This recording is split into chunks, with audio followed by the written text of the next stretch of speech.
It's time for another episode of Two Women Talking. You know that because you're listening to it. It is I, Liana, Tomboy, and I'm here with Song W. Ayrton, the intrepid girly girl. And this episode, we are talking women in refrigerators. Now, this was a conversation Song and I were having back and forth, and it kind of went from this trope to bad writing to back to this trope. And then there was a side of me making a hilarious mistake in a typo in a thumbnail that went wild over the internet.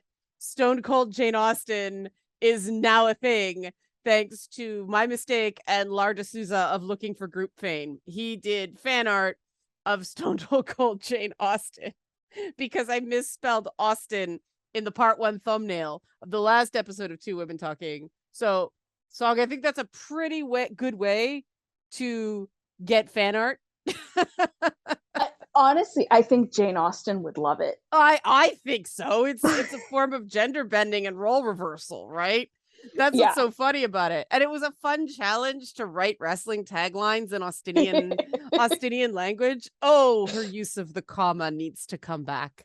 But that's where I get my use of the comma. I couldn't figure it out, but like that, I use a lot of commas in my writing. It's a good use of the comma. It makes the meaning, well, especially since so much of her writing was what's not said and pauses and whatnot. The comma is an essential piece of punctuation in Jane Austen. I think it's an essential piece of punctuation in general life. Well, true. It's kind of funny. There's a book called Eats, Shoots, and Leaves by Lynn Truss. I own it. It is one of the best books on punctuation ever written.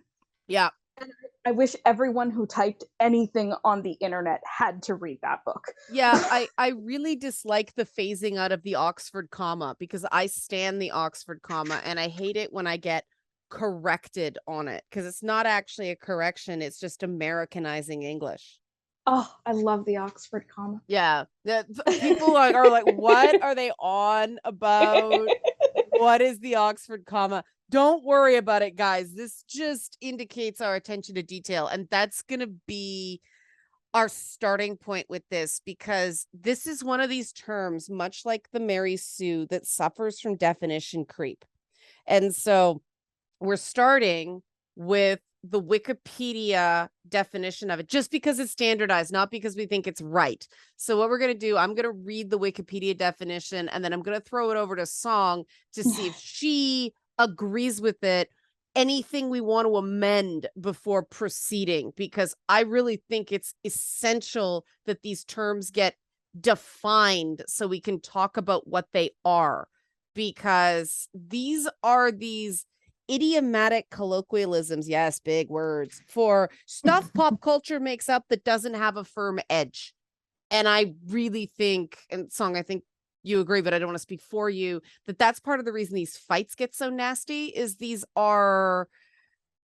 it's like the Karen, right? It's just a snazzy term to define a phenomenon that already exists, but it's not scientific and it's not clearly defined.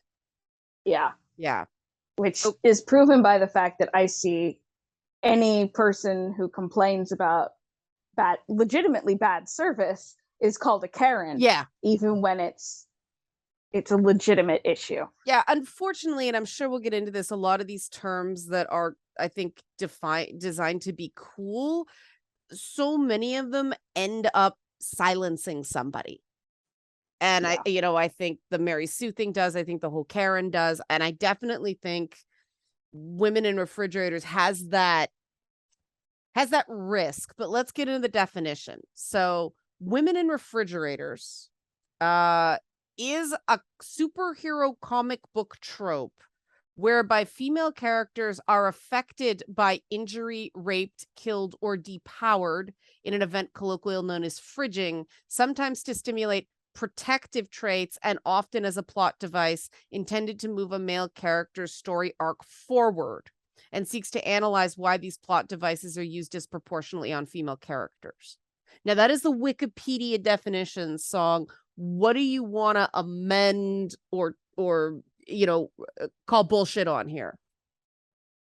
First off, it's associated with comic books, but this is a trend we've seen in media for years, going back to the noir PI. Well, yeah, it's a subsection of the damsel in distress trope. Exactly. Yeah.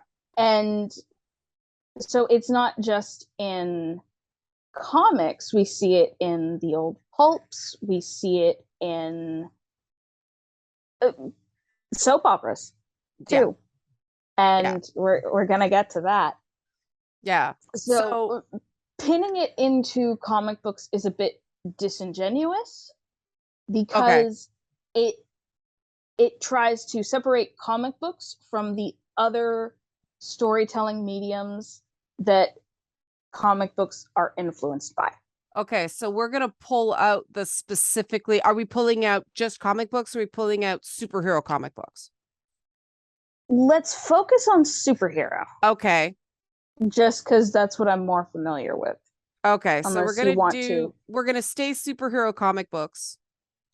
Or superhero comic books are deconstructions of them, because there are some examples, some really interesting examples, I think, deconstruct the trope that, yes, there's superheroes in it, but I don't think it's like hard defined superhero books. And I really want to avoid our arguments of definition here. Like the plague. Anybody in comments argues definition, you've been warned.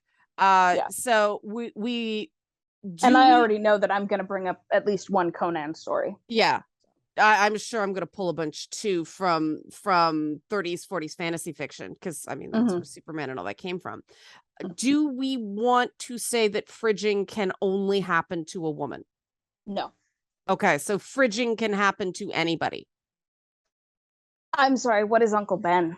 Well, and this is why I'm defining the definition. So for our purpose, yes, it is something superhero-y. It is not just being killed. It's any harm done to a character, and this is the thing I think I want to add. Harm done to characters who are basically innocents just due to the fact that they are associated with a superhero. So somebody's sidekick getting, killed in a fight, that's not a fridging. The term women in refrigerator comes from Kyle Rayner, who was Green Lantern at the time. It was in the 90s. He comes home to find his girlfriend, Alexandra, stuffed in the fridge. Major Force had killed her. That's where the idea is. So it's a girlfriend, it's a child, it's a parent, right? It's a family member, but they don't have powers of their own.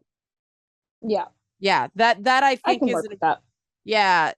That I think is an important part, because otherwise you can't imperil anybody. The trope becomes too broad.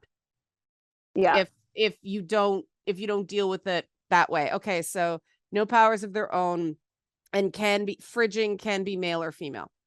Yes. Okay, so to reiterate, because this stuff's important, so a fridging is the injury, rape, murder, or depowering of a character adjacent to a superhero, not because of their actions, but because of their relationship to the superhero, to stimulate protective traits, to move a character's story arc forward. I think that's it. So we've degendered it in our definition. Yeah. So I have a question. Okay. For that definition. Right. Would that include Jason Todd? See, that's Jason Todd, and I've been thinking about this one. Jason Todd was done by audience vote. Like, that was done by reader vote. So you really can't say he was done to move a character's art forward. He was moved forward because of a publicity stunt. And in particular, when Jason Todd comes back, he points out that it didn't do anything to Batman because the Joker is still alive. Yeah. And so Jason Todd's a weird one, because were it not for the fan vote, I'd say he's open to consideration. But the purpose of killing Jason Todd was, well, I mean, I don't know if you've seen the rumors that vote was fixed. Oh, I've seen them. Yeah. So, but it was very close.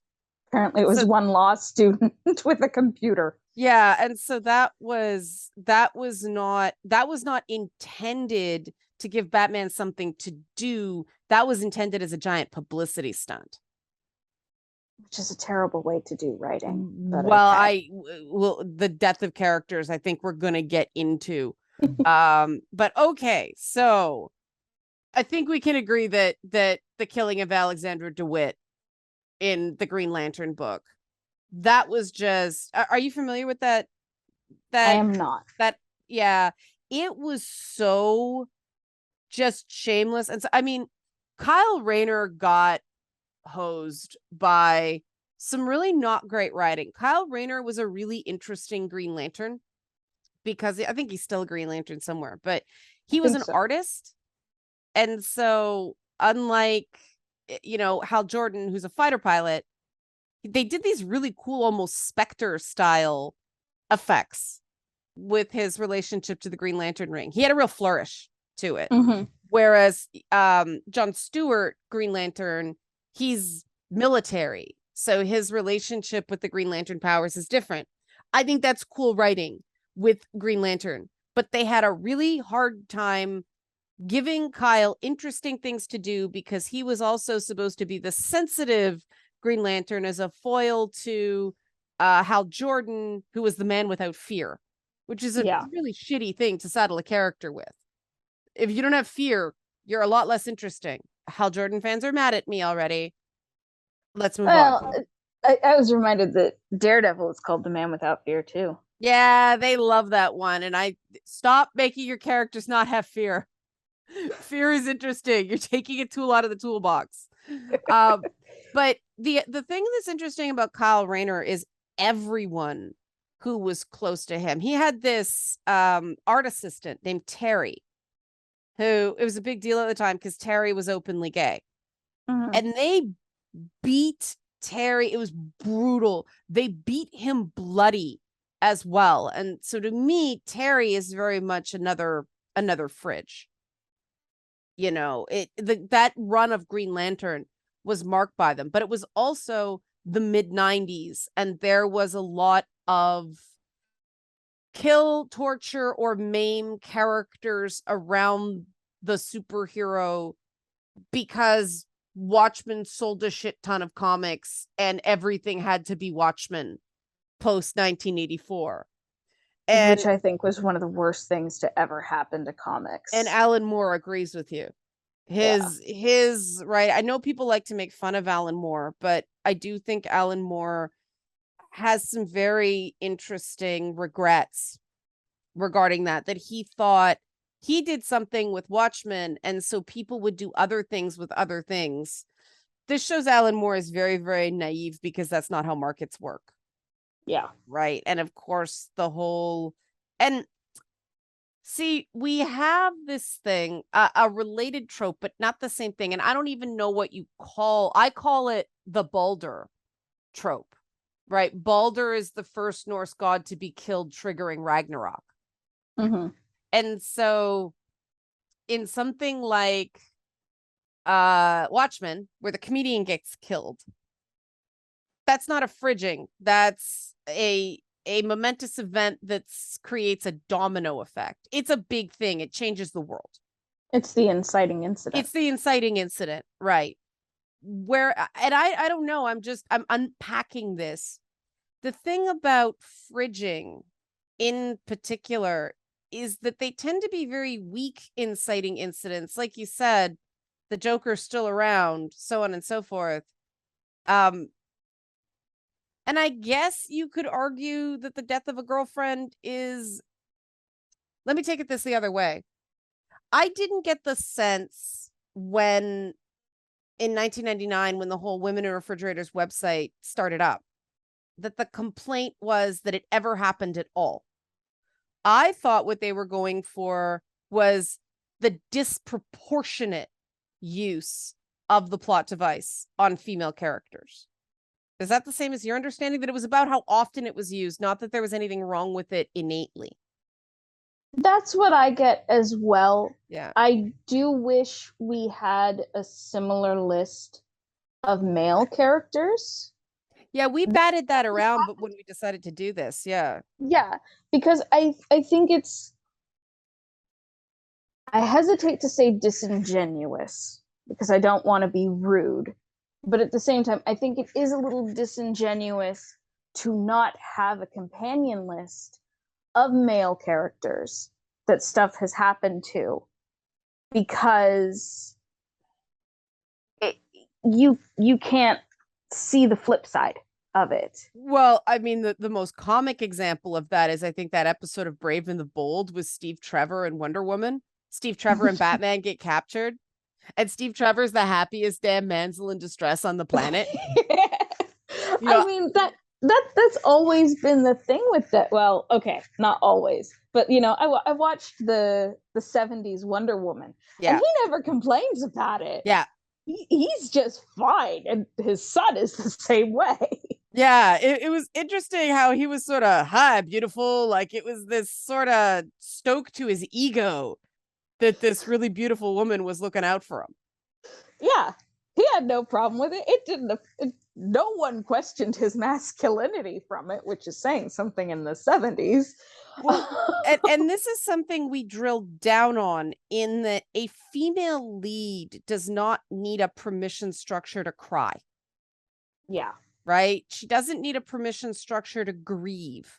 Whereas we talked about this before, that part of the purpose of killing notably a spouse or a romantic partner or a child, because I mean, look at what happened. Black Manta killed Aquaman's baby in one comic. It is pretty much the only way to allow a tough guy hero to be vulnerable without him being perceived as wimpy. And see, I remember reading, I think it was in a book on writing, where it pointed out the reason so many books have a romantic subplot is Yeah, because it's one of the easiest ways to show character change in the that's right. course of a single book. Yeah. We've gotten to the point where that's so overdone, and it's also so criticized because most And of the so time poorly done. so poorly done as Yeah. well. And I think that's why we've seen the switch to the rough loner who suddenly picks up a kid Right. and he becomes the father. Like Yeah. I see your point about the nerd guilt and, you know, feeling bad for sexualizing women when they were younger, but I think it is also a response of, okay, people don't want these half-baked romance tropes Right. anymore. And so then they tried doing the kid, and oh hey, this really works. I mean, we've Well, like, got, there's no reason it can't be both, right? yeah, I mean, Yeah. we've got The Last of Us, we've got The Mandalorian, we've got The Witcher, we've got, oh, there was something else I was thinking of the other day. Well, it's Iron Man and Peter Parker. It's Doctor Strange and Peter Parker. It's Logan and X-23. Logan and X-23, that's the other one I was Okay. thinking. I Yeah. do think with Iron Man and Peter, and now Doc Strange and Peter and Doc Strange in America, Right. I do think it's more of a response to seeing the trend. Oh, I think that is definitely a way of softening characters who are epic assholes. I mean, before X-23, people are like, I'm getting to it, guys. Only so many words can come out of our mouths at once. Of course, before a lot of that stuff, it was Wolverine and Jubilee. Yes. And even the one thing that made the X-Men movies kind of good was Logan and Rogue. yeah, or as I call her, Rogalee, because she was basically an amalgam of the two characters. Yeah. And I think it's good. Now, okay, in the case of The Last of Us, that one's an anomaly because it really, I mean, as we saw what happened as that franchise went along, that I don't know what happened in that creative team regarding their attitudes towards Joel. It's funny to see as the franchise went along. There's 2 games. It's not even Yeah. like there was a Well, transition. technically 3, because that was that standalone DLC with Ellie. Right. But I mean, technically that's like 1.5. Well, yeah. And it just really showed that even though they used a trope intended to, because the original Last of Us, it's interesting because on the one hand, you want to say it's a change in Joel, like him evolving, but it's really not. The original Last of Us is a reset of Joel learning how to feel again after the loss of his daughter. There is a physical callback where he's carrying Ellie through the hospital to the beginning of the game where he's carrying his daughter when shit hits the fan with zombies. Yeah. It So is in that case, and maybe that was what made me think of it, is that it's another way of having this tough guy open up and be vulnerable. And I'm going to say that I know that we talk about this sort of thing, this fridging and imperiling female characters as a problem for women. But I'm going to argue, hot take, I am the tomboy, I get to take this position, kidding. It's actually a toxic trope for men. It's reasserting that idea that men can't be vulnerable around other men, that you need a woman or a child to do it. well, I just had the thought, I haven't actually played The Last of Us. So like Right. I only know from what I've seen. Right. But technically Joel's death could be seen as a fridging Joel's in death the is second game. Joel's death is absolutely a fridging. Because the whole point is to start this revenge plot. Well, I mean, technically it's already started because Abby's father. It is the Bechdel test with murder. All of The Last of Us is two women fighting each other over a dead man. Two dead men. Yeah. Because it's dead Abby's, fathers. It's the fathers. And the fact that game was, the creative director is a guy who clearly has a pretty massive ego. I don't understand why The Last of Us is held up as some sort of feminist thing, because that is so, oh, look, women fight over us after we're gone. Isn't that meaningful? Oh, go fuck yourself, Neil Druckmann. Like, seriously. Now, here's the thing. I do think it is an interesting development of the trend. Sure. Because we've seen the guy loses his wife, and I don't mean just Joel. I mean, like, the way we've seen stories develop. We get the guy who loses the love of his life, however well developed she was. Yeah. He goes off on his own. He picks up a kid. Yeah. He learns to feel again. Yeah. And then he's killed, and the kid has their adventure now, which in this case, it's revenge for the fallen parent. It's an interesting development to this overall arc that we've seen, but trying to make Abby the hero, just that was so misguided. Well, like, especially since her father was a horrible person. And like, I get, we all have our, I don't care what they were like. They were my parent. They were nice to me, I guess. I mean, I'm sure almost anyone can say that about a bad person who was a parent, but it's like it just felt gross. It was gross the way they did it. Yeah. Where it's like, okay, you care about this guy who really came to love his adopted daughter. Now let's murder him brutally. And oh, you don't like it? Well, you're this or that. And it's no, this person has basic human empathy and bonded with a character that they played as for however many hours. That's right. And I don't think, I think the creators, because a lot of the creators of these tropes are, they score rather high in narcissistic tendencies. It doesn't translate to the audience or the reader, or the player in the same way as it was intended. And this is a struggle for all creatives, because you can only control how somebody's going to interpret what you say or write or draw, right? So much They bring their own baggage to the table. But I do think that was a big miscalculation. I mean, there's like, well, Joel's story is told was the talking point. Okay, you're a hack. Like, what do you mean Joel's story is told? They left the first game on such a huge cliffhanger in terms of their relationship. To me, The Last of Us 2 went the way they did is that too many, and I'm jumping a bit here, but it is sort of coming back around. Too many writers in these mediums, in comic books, in video games, even in the TV shows and movies based on them, do lack a certain emotional depth, and they do lack an element of people skills. And so they get into these interesting corners. They get into these interesting boxes in writing.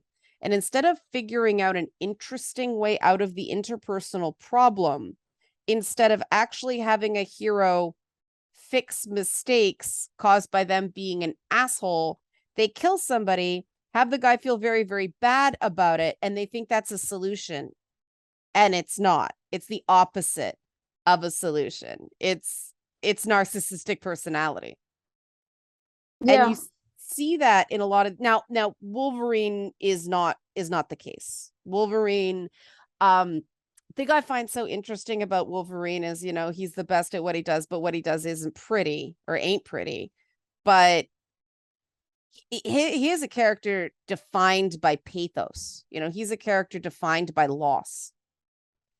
And so you need that for it to sort of be. Lara Croft's the same way. Lara Croft has lost pretty much every person she attempted to care about, to the point that she doesn't care about many people anymore. Well, in the original games, not the new ones, right? But I mean, there's a shining example of, in that first Tomb Raider game, look at how many characters get fridged for Lara. That was a real issue I had with it. Okay, you're trying to make a different kind of story. You're trying to make a pro-woman story, and you kill every single member of the team that ends up on the island with her, essentially to save her, except for, I forget her name now. Because you notice how every Japanese female character in media now is something ko. So it's Yoriko, Kimiko, whatever her name was. That's actually kind of standard, because ko literally means girl. Yeah, but there are some. I know plenty of Japanese girls that like okay, Yuki in Final Fantasy doesn't do it. Granted, they're using Western names. Yeah. I can't remember but even she is essentially violated to move Lara's story forward, because she's being possessed by an ancient goddess. And here's my thing. If you're going to do a story like that, you need to give me a really good reason why the main character is worth all this sacrifice. Yes, well said. Well said. I think that's a big problem with it. Yeah. Like, and it, similarly, that ties into the whole thing of secret identities keep loved ones safe, and yet somehow they don't. They keep getting killed. Why do we continue to use this trope that's disproved by the own writing?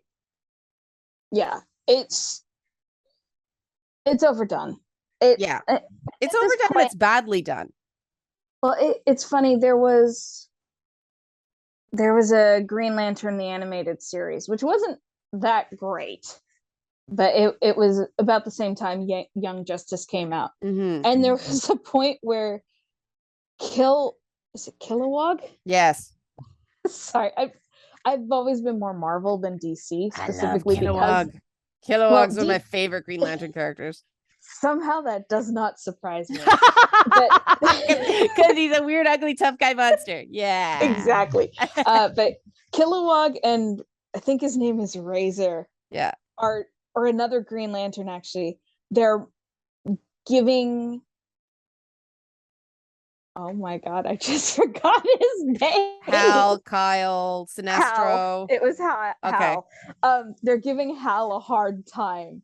Oh, they meet another Green Lantern who's like working as a farmer. And Hal's like, oh, is this your secret identity? And the Boy. Kent's like, secret identity? And Kilowog is like, that's why he wears the mask. Yeah. Because he's convinced he needs to keep his identity secret.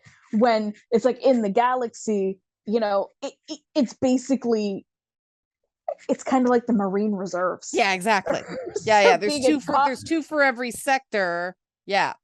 Yeah. So it's like you don't keep it secret. It's like, oh hey, I'm in the Coast Guard. I'm in the National Guard or whatever. Sometimes I get called away to take care of stuff. Right. And Hal's response is, hey, when you guys have a 24-hour news cycle, then you can talk to me. And I'm like, okay, whatever. Yeah, that was a bit of sort of a nudge wink. Yeah, it was nice seeing Kilowog give him a hard time for it. Yeah.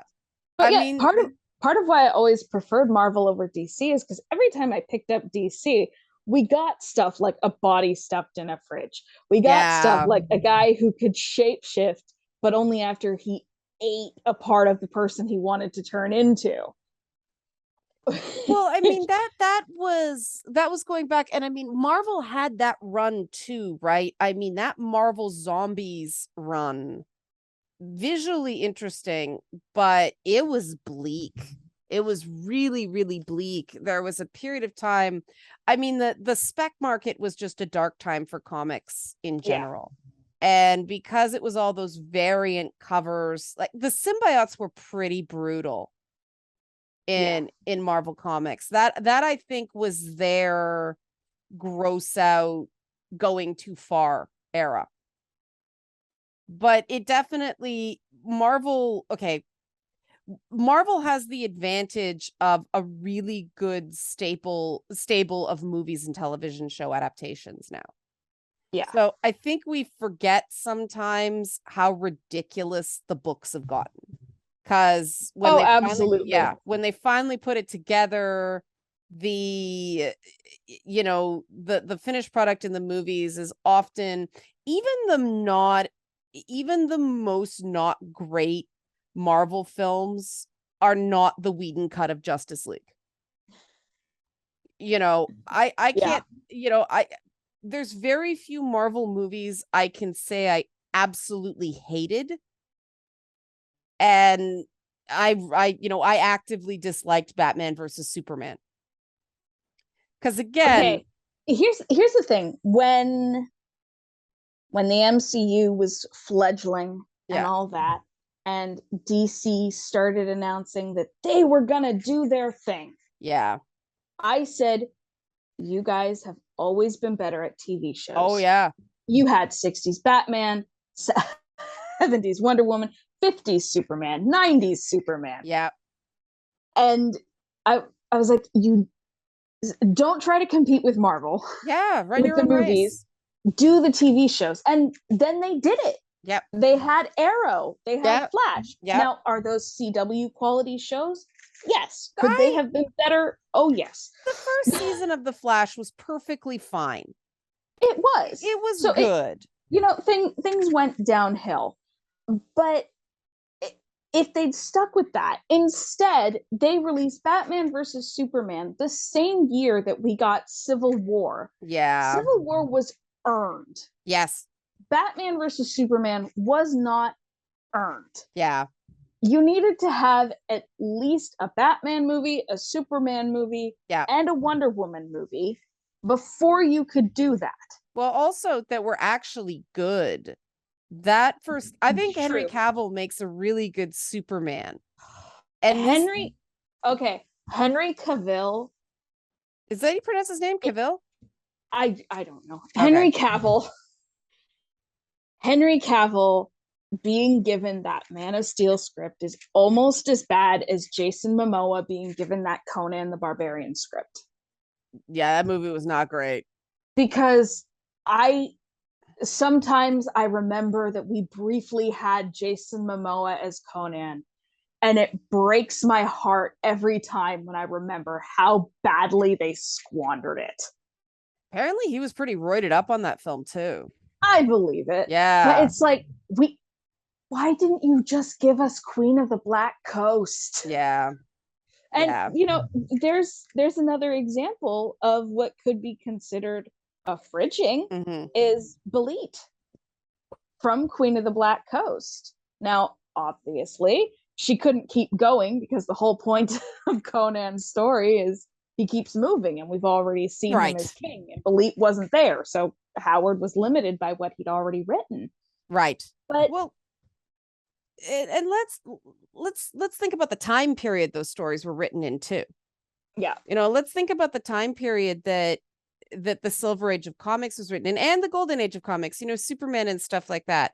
Those were periods where people did lose people. People, when they think about Aunt May and Uncle Ben, right? It's the same way, that's a holdover from the Depression, where people were sent to live with family members because either their biological parents couldn't afford to keep them or they died. Yeah. And so that sort of loss was more normalized when some of these tropes developed. And I mean, with the world wars, and yes, I'm aware, everybody, it was not going on during the Silver Age of comics. I know there was still Vietnam and Korea. Yeah, and we were still suffering with the fallout. Yeah, the memories were still there, and an entire generation of working class people were processing those experiences, as well as massive waves of immigration, separations of families, losses. They meant something different back then. And one of my big complaints with superhero writing is the fact that people who are creating these stories don't stop and think about why these were included. Instead of going, okay, what's the modern equivalent? Let's do that. They just repeat the device that it's almost like the meaning has morphed, but the usage has not. Well, does that make sense? Yeah. Here's another example that I just thought of. So people talk about, why is the mother always dead in Disney movies? Well, because of fairy tales. Well, let's go back to that for a second. Because yes, it's the fairy tales, which were written at a time when death by childbirth and death, period, were extremely common for everyone, but especially women. What's more, what a lot of people don't know is, let's look at the Snow White fairy tale. The original Snow White fairy tale, the queen was not her stepmother. No. It was her biological mother. Yeah. And there's other fairy tales where it was the mother who said, you know what? I don't like this. I'm killing my own kid, which in the last decade, we've seen this extreme increase in matricide cases or infanticide by mothers. So it doesn't even surprise me. We get tough times, suddenly mothers start killing their kids. But it was, I believe, in the Victorian era or thereabout, and it may also started with the Grimms, who, as they were copying down these stories, they're like, well, people aren't going to accept a mother killing her kid, so let's make it a stepmother. And this is where the whole concept of the evil stepmother came from. It's not even the original of the story. It's just that people thought that was better than the mother killing her kid, which, again, because we've seen this rise in cases recently, I think is something we should maybe consider. Well, there's a dual route to it as well, right? Because when it was patriarchal heredity and there were no sons, I mean, Cinderella's notable that there are 3 daughters and no sons. Yeah. So in that situation, any inherited property goes to the husband of the biological daughter. And so there were actually financial motivations for Cinderella's stepmother to treat her like crap. And also to not want her to go to the ball. That's right.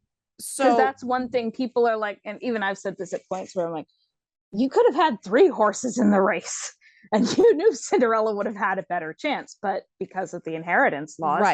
Right. And people, people don't realize that that's the pressures, the wicked stepmother. And that's why I thought I really like the idea of Once Upon a Time and thought it was a horrible missed opportunity with Regina and the Evil Queen and all that stuff. I mean, you guys have seen Boss Fight. You know, I'm fascinated by the Evil Queen trope and, you know, why she is the way she is. But, you know, there were financial incentives for women to behave that way.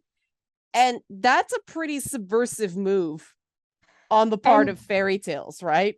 I think one thing that happened with Once Upon a Time is they didn't want to deal with the concept of sexism in their fairy tale Yeah. world, which is one thing. So a lot of that got lost because there's no one arguing against Snow taking over.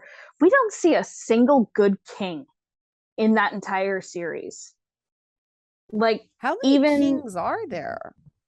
there was Charming's father, who Okay. was evil. We got Midas, also evil. King Arthur, also evil. Right. Snow's father is like the one good king we saw. Yeah, I thought Snow's Oh, father was okay. oh, Snow's father and Regina's father, Right. but they're also the past generation. And I mean, keep in mind these are stories that come out of a time of absentee kings because they were away at war. yes, So I like this is the thing that so many of these tropes, and this is why I didn't like the whole tropes versus women shtick, mm-hmm. because all of these historical tropes do come from somewhere. And it's not the fault of the trope that people use them without understanding where they came from and what they do. And I get very frustrated with the lack of historical context and people who Yeah. don't understand what they're talking about when it comes to it. Like, they try to claim, oh, well, killing the female character and fridging is sexist. I don't think it is, though, because traditionally we have this idea that women and children are more valuable than men. And I think that's something people forget when they complain about benevolent sexism, is it's the reason women were more protected.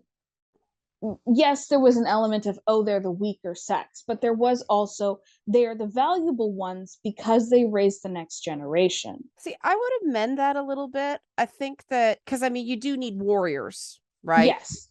But I think what it was is that women were considered more innocent or more pure. It was a shorthand for blameless.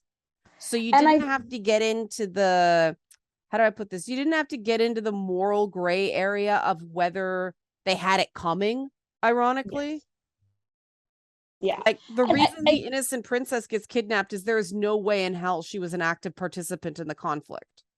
yeah. And I think I think there's more nuance than we could even cover here. Yeah. But so we have this thing where, okay, the woman is shorthand for what is good in the man's life. That's right.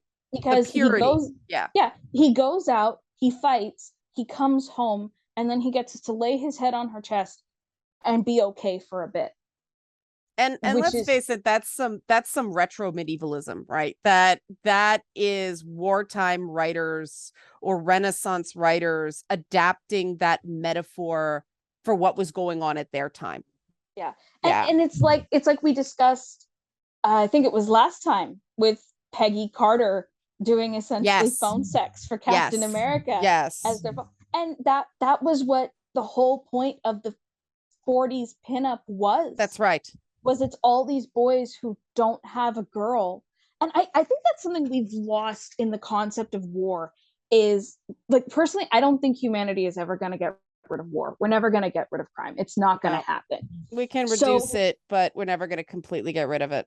Yeah. So at least in the US, the military has become very much about, oh, support your country. It used to be the reason men went to war was because you had an active invader who was coming in most of the time. So it literally was, you don't care about the king, you don't care about the government or even the kingdom you're in. It's, you have your family, you have your farm and your property and your trade, and you're going to go fight to protect that. And I think that's it's something also, we don't. It's also somebody shows up and conscripts you. Like, let's there's be that honest. too. Yeah. But yes. Yeah. But it's the basic idea is you're protecting what is actually yours and your family, or you're going off and being a Viking and questing for glory. Well, see, I thought that was the interesting twist that The Witcher, I combined two words. Interesting twist that The Witcher put on it is it was a bunch of people, and this is why I argue The Witcher is a very Polish story, and it's one of the ones I do see the race swap, the against race swap arguments, because the fact that none of them had that patriotic nationalism because it was all old boss, same as the new boss. That's incredibly Eastern European because of is it the Nazis in charge? Is it the Russians in charge? It doesn't matter. We're all miserable. Well, they're abusing us, all of us. They're taking our resources. They're, beating and raping us, all that stuff. Like, we don't care, but we have to go fight because they'll either lock us up, take all our food. If we don't, I did think that was an interesting thing that the Witcher books did, and the Netflix adaptation, instead of recognizing that's the essence, that's what makes this story of a monster hunter unique and different and captivating. They missed that in the adaptation, which is really frustrating because I remember when Lauren Hirsch was first announced as the writer, and she did this thread of tweets about like each of the characters and what they meant to the story. And I specifically remember the one she did on Essie Davin, because Essie Davin is like my second favorite character after Yennefer. Okay. Which is really weird because I normally don't like the other woman. Please note my hatred of Triss. Okay. But she said Essie Davin is the one. I don't remember exactly what she said, but it was a bunch of things like she did this, and this for Geralt, but she wasn't Yennefer. Right. Which is exactly what Essie Davin is. And when I read that, I'm like, okay, you've got it. I think you've got it. But they completely missed the historical context of the Eastern European country and why all these kingdoms are the way they are. And you lose something in that because that's kind of the whole point of the story.